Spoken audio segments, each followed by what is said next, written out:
అందరికీ నమస్కారం అండి. ఈ రోజు వీడియోలో వినాయక చవితి రోజున మనం ప్రత్యేకంగా పాలవెల్లి అనేది కడతామండి. ఈ పాలవెల్లిని ఎలా కట్టాలి, పూర్తి విధానం మొత్తం కూడా నేను ఈ వీడియోలో అయితే తెలియజేస్తానండి. వీడియోని మాత్రం స్కిప్ చేయకుండా చూడండి.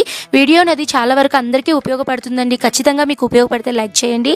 ముందుగా అయితే వీడియోలో చూపిస్తున్నాను కదండి, ఇది వచ్చేసి పాలవెల్లి అని అంటారండి. ఈ పాలవెల్లిలో రకరకాల మోడల్స్ అయితే ఉంటాయండి. జర్మన్ సిల్వర్లో అలానే ఇత్తలిలో ఇలా అయితే నేనైతే ఇది వెదురుతో చేశారండి. ఈ పాలవెల్లి అనేది ప్రతి పూజా షాప్లో కూడా మనకి వినాయక చవితి ముందు రోజు కానివ్వండి, వినాయక చవితి రోజు ఒక వారం ముందు కానీ మనకి పూజా షాప్స్లో అయితే దొరుకుతూ ఉంటుందండి. నేనైతే ఈ పాలవెల్లిని లోకల్లోనే తెచ్చుకున్నానండి, పూజా షాప్లోనే తెచ్చుకున్నాను. నాకైతే 50 రూపాయలు అయితే పడిందండి. ఇదైతే మనకి వెదురుతో చేసి ఉంటారండి. మనకి రకరకాల చెక్కలతో కూడా చేస్తూ ఉంటారండి. ఇదైతే పచ్చి వెదురు ఉంటుంది కదండి, దాంతో చేసి అప్పటికే వీళ్ళు అమ్ముతారండి. నేనైతే ఇది లాస్ట్ ఇయర్ అయితే తెచ్చుకున్నాను. నాకు ఇది కొద్దిగా సెంటిమెంట్ లాగా ఉంది అనేసి నేను ఎవ్రీ ఇయర్ కూడా ఇదే వాడదాము అని చెప్పేసి చాలా జాగ్రత్తగా తీసి పెట్టుకున్నానండి. ఎప్పుడైతే మనకి వినాయక చవితి పండుగ ఉంటుందో ముందు రోజు మనం క్లీన్ చేసుకోవచ్చండి. లేదు అంటే ఆ రోజునే కూడా మనము ఈ పాలవెల్లిని అయితే మనం శుభ్రం చేసుకుని పసుపు కుంకుమ అనేది పెట్టుకోవచ్చండి.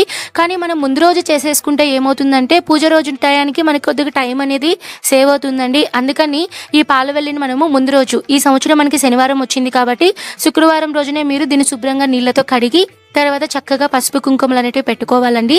కానీ మీరు ఈ పాలవెల్లిని శుభ్రం చేసిన రోజు ఎట్టి పరిస్థితుల్లో నాన్ వెజ్ అనేది తీసుకోకూడదండి. ఎందుకంటే మీరు ఒక్కసారి వినాయక చవితి పూజా సామాగ్రి, పూజా పనులు స్టార్ట్ చేస్తే ఆ ఇంట్లో నాన్ వెజ్ అనేది తినకూడదు. నేనైతే ఇలాగ పాలవెల్లిని తీసుకొని శుభ్రంగా మంచినీటితో కడిగి చక్కగా నేను పసుపుతో మొత్తం అలంకరణ అనేది చేసుకున్నానండి. పసుపులో కొద్దిగా గంగాజలము, కొద్దిగా పన్నీర్ అనేది వేసుకున్నానండి. నా దగ్గర ఉంది కాబట్టి వేసుకున్నాను. ఏమీ లేకపోయినా పర్లేదండి, జస్ట్ మంచినీళ్ళు కూడా వేసుకొని మీరు ఆ పసుపును మొత్తం కూడా ఈ పాలవెల్లి పైన ఉంటుంది కదండి, పైన మొత్తం కూడా మీరు ఈ పసుపుతో అయితే మీరు రుద్దుకోవాలండి. తర్వాత దాని మీద కుంకుమ బొట్లు అనేటివి పెట్టుకోవాలి. చాలా మంది గంధం, కుంకుమ అలానే బియ్య పిండితో బొట్లు అనేటివి పెడుతూ ఉంటారండి.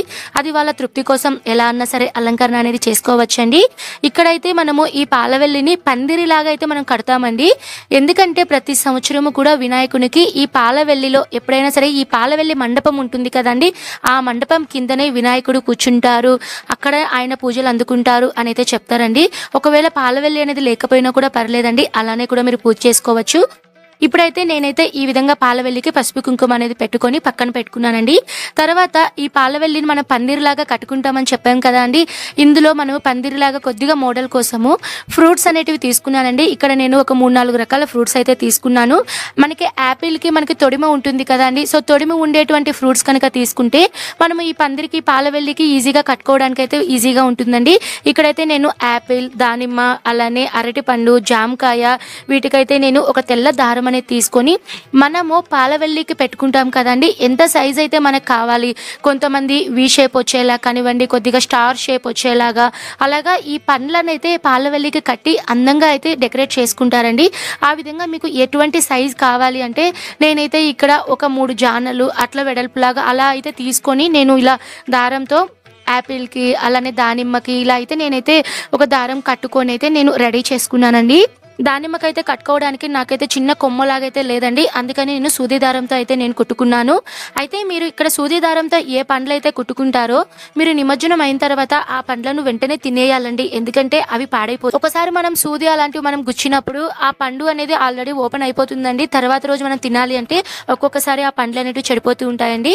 ఈ విధంగా అయితే నేను పండ్లని వీటన్నిటిని అయితే సిద్ధం చేసుకున్నానండి. తర్వాత ఈ పాలవెల్లి అనేది మనము 2 రకాలుగా కట్టుకోవచ్చండి. జాగ్రత్తగా వినండి. ఒకటి ఏంటంటే మనము 4 మూలల దారంతో, పురుకోస్ దారంతో కానీ ఏదైనా సరే మనకి తెగకుండా ఉంటుంది కదండి, అలాంటి దారం తీసుకొని 4 మూలలు అయితే కట్టుకోవాలండి. కొంతమంది ఏంటంటే 2 వైపులు మాత్రమే కట్టుకుంటారండి. నేనైతే ఇక్కడ పాలవెల్లికి ముందు 2 వైపులు మాత్రమే నేను పురుకోస్ దారంతో అయితే కట్టుకున్నానండి. ఎందుకు కట్టుకున్నాను అంటే నేను ఉండేది రెంట్ హౌస్లో అండి. మనకి 4 వైపులా కట్టుకుంటే మధ్యలో మనము ఒక దారం పెట్టుకొని పైన ఏదైనా స్టాండ్ పెట్టుకొని లేదా మనం ఇంట్లో కనుక ఏదైనా హుక్ కనుక ఉంటే వాటికి మనం ఫిట్ చేసుకొని మనం పాలవెల్లి అనేది పెట్టుకోవచ్చండి. కానీ మేము ఉండేది రెంట్ హౌస్లో కాబట్టి రెంట్ హౌస్లో ఉన్న వాళ్ళందరికీ ప్రాబ్లం అయితే ఇదే ఉంటుందండి. ఆల్మోస్ట్ 100% అయితే ప్రాబ్లం అయితే ఇదే ఉంటుంది. అందుకని నేను ఎలా చేస్తానంటే లాస్ట్ ఇయర్ అయితే నేను ఎలా చేశానంటే మాకు హాల్లో అయితే టీవీ ఉందండి, టీవీ దగ్గర ఒక కిటికీ అనేది ఉంది. ఆ కిటికీకి అయితే నేను ఈ పాలవెల్లిని ఫిట్ చేసుకొని నేను కట్టుకున్నానండి. మీకు వీడియోలో చూపిస్తున్నాను చూడండి.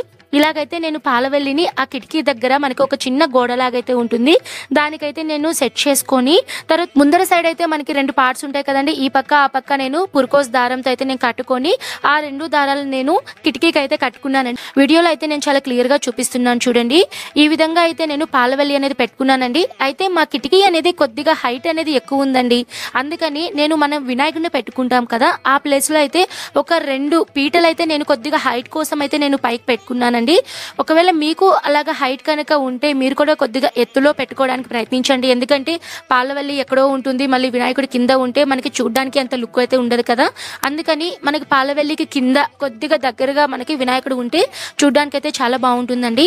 తర్వాత ఇలాగ పాలవెల్లిని మొత్తం సెట్ చేసుకున్న తర్వాత నేను ముందుగా ఫ్రూట్స్తో దారాలు కట్టుకున్నాను కదండి, మొక్కజొన్నలతో, అలానే యాపిల్, దానిమ్మ, జామకాయ, వీటన్నిటి నేను దారాలు అయితే కట్టుకున్నానండి. వీటిని అయితే నేను వీడియోలో చూపిస్తున్నాను చూడండి. ఈ విధంగా అయితే నేను ఒక్కొక్క పార్ట్లో అయితే నేను దారంతో అయితే నేను ముడి వేసుకుంటూ నేనైతే ఇలా అయితే సెట్ చేసుకున్నానండి. యాక్చువల్గా ఇవంతా నేను మా హస్బెండ్ సపోర్ట్ తీసుకొని చేశాను, ఎందుకంటే ఇవి ఒక్కరి వల్ల అయితే కాదండి, ఖచ్చితంగా ఒకరు ఇవన్నీ సెట్ చేసుకుంటూ ఉంటే ఒకరు నైవేద్యాలు అనేటివి చేసుకుంటూ ఉంటారండి. నాకైతే ఈ విషయంలో అయితే మా హస్బెండ్ అయితే చాలా సపోర్ట్ చేశారు. ఇలా అంతా సెట్ చేసుకున్న తర్వాత నేనైతే కొద్దిగా డెకరేషన్ కోసం నా దగ్గర కొద్దిగా ఫ్లవర్స్ అనేటివి ఉన్నాయండి, ప్లాస్టిక్వి, అవంతా కూడా నేను పాలవెల్లికి పెట్టుకున్నాను. తర్వాత మనం ఈ పాలవెల్లిని పందిరిలాగా పెట్టుకోవచ్చు అని చెప్పాను కదండి. వినాయక చవితి రోజున మనము పత్రి పూజ కోసం మనము మన ఇంటి చుట్టుపక్కల ఉండేటువంటి ఆకులన్నీ కూడా మనము వెతుకుతూ కొన్ని తెచ్చుకుంటామండి ఇంటికి. అలా నేను ఎక్కువ ఆకులనే తెచ్చుకొని ఆ పైన పాలవెల్లి ఉంటుంది కదండి, పైన మొత్తం కూడా నేను ఆకులతో ఒక పందిరిలాగా అయితే చేసుకున్నానండి. తర్వాత దాని మధ్యలో కొద్దిగా రింగ్ లైట్ అనేది పెట్టుకొని కింద వినాయకుడు బాగా కనిపిస్తాడు అని నేను కొద్దిగా మధ్యలో రింగ్ లైట్ అయితే పెట్టుకున్నానండి. ఈ విధంగా అయితే సింపుల్గా అయితే పాలవెల్లి అనేది నేను కట్టేసుకున్నానండి. మధ్యలో ఒక 2 పీటలు పెట్టుకొని దాని మీద ఒక వస్త్రం అనేది వేసుకొని, ఉతికిన వస్త్రమే వేసుకోవాలండి, మాసిన వస్త్రం అయితే వేసుకోకూడదు. కుదిరితే మీరు కొత్త వస్త్రం కూడా వేసుకోవచ్చండి. నేను ఈ పాలవెల్లికి ఇరువైపులా ఆ పక్క ఈ పక్క కొద్దిగా ఇంట్లో షో చెట్లు అనేటివి ఉన్నాయండి, అంటే మనం ఇండోర్ ప్లాంట్స్ అంటాం కదా, ఆ ప్లాంట్స్ అయితే నేనైతే ఎక్కువగా పూల మొక్కలను అయితే పెంచుతూ ఉంటానండి. వాటిని అయితే నేను సైడ్ అయితే ఆ పక్క ఈ పక్క అయితే నేను ఇరువైపులా పెట్టుకున్నానండి. ఎలా ఉందండి ఈ పాలవెల్లి నేను కట్టుకున్నానండి, చాలా బాగుందండి. పూజ చేస్తున్నంతసేపు కూడా చాలా ప్రశాంతంగా ఉంది. మీరు కూడా ఈజీగా పాలవెల్లి కట్టుకోవాలి అని అనుకుంటే ఇది చాలా బెస్ట్ అయితే చెప్పుకోవచ్చండి. ఎందుకంటే ఓనర్స్ మనల్ని ఏమీ అడగరు, మనం ప్రశాంతంగా పూజ చేసుకోవచ్చు. ఇలా కిటికీకి అనేది మనం సెట్ చేసుకుంటే ఈజీగా చేసుకోవచ్చు అండి. ఇంకొంతమంది స్టాండ్ అనేది పెట్టుకొని అలా చేస్తూ ఉంటారండి, నేనైతే అలా చేయలేదు. ఇదండి ఈ వీడియోలో అయితే పాలవెల్లి ఎలా కట్టాలి, వాటి అలంకరణ వేటితో నేను చేసుకున్నాను క్లియర్గా నేను తెలియజేశాను కదండి.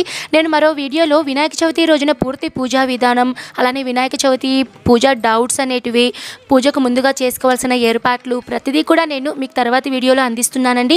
తప్పకుండా మీకు ఈ వీడియోస్ అన్నీ చాలా బాగా ఉపయోగపడతాయండి. తప్పకుండా ఈ వీడియోస్ నచ్చుతాయి.